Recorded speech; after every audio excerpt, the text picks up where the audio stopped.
All right, time now for our rants and raves, starting with you, Dan Kennedy. I have a rant for our only president, Donald Trump, but this time there is something very specific to the newspaper business that he's done.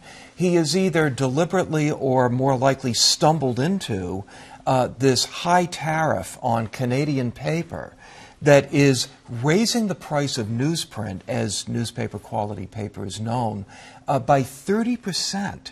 He is endangering 600,000 jobs in order to preserve one plant owned by a hedge fund that employs 300 people. The Tampa Bay Times has already laid off 50 people in response to this jump in the price of newsprint, and it's only going to get worse.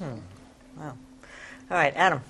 I want to rave for a new study out of the University of Pennsylvania which suggests that the popular media narrative that Donald Trump won due to the economic anxiety of the white working class does not really get at why Donald Trump won. Essentially what this study found is that the people who switched from voting for Barack Obama in his last campaign to Donald Trump in this most recent campaign did so not because they were economically anxious or struggling to make ends meet, but because they were primarily white Christian men who were concerned about their loss of status and primacy culturally in the United States and about the U.S. losing its status abroad due to globalization. So it was cultural anxiety rather than economic anxiety. This is the second, yeah, it does ring true. This is the second study that points in this direction. So I think we're going to be seeing a sort of a media reckoning with, hey, did we maybe not quite get this right? Some of the media was trying to sort of getting at that after the fact. But at the time there was a lot more, let's go talk to those people in the heartland, who are struggling. It's harder to interview someone about, are you worried you're losing your place in society? Yeah, exactly. As opposed to losing your job. Yeah. It's a harder one to wrap your head around. All right, Lila, what do you got? I've got a rave for the idea of fact-checking the fact-checkers. So Poynter came out with this interesting piece this week about the different groups that are trying to fact-check not just things like Snopes and PolitiFact, but the New York Times, the Washington Post. They've made their fact-checking process a publication in some ways in and of itself, and they're monetizing it and they're putting it out there.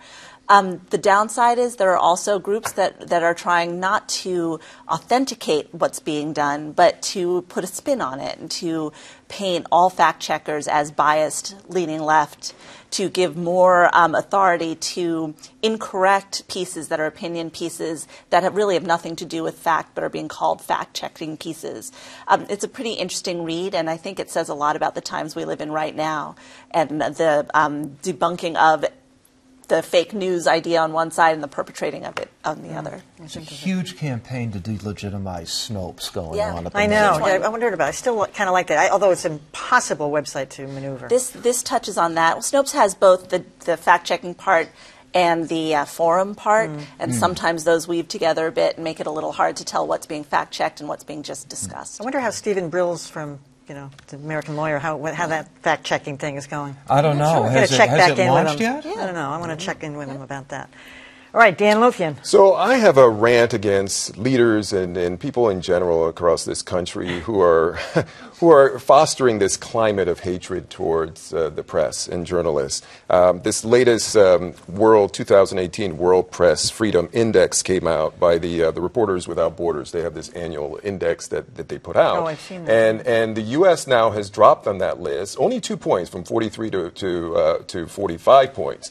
So not extreme, but I think what's troubling about that is that we're not either holding steady or getting better, right? It's only getting worse, and it's creating sort of this hostile environment here in this country because of the rhetoric that currently plays out every day. You're talking about the president. Well, I didn't want to say that since we had other themes like that, right. but there is this rhetoric, and it's very troubling to see that. And again, it's less of the 2 points that's dropped and more of just this constant heat against reporters that we're seeing in this country. By the way, when I was talking to someone about this, they wanted to know, well, who's at the top of this list? Who has the most respect for journalists in general? Norway is at the top of the list. Anyone wants to guess what's at the bottom? 160 countries that they looked at. Who's at the bottom?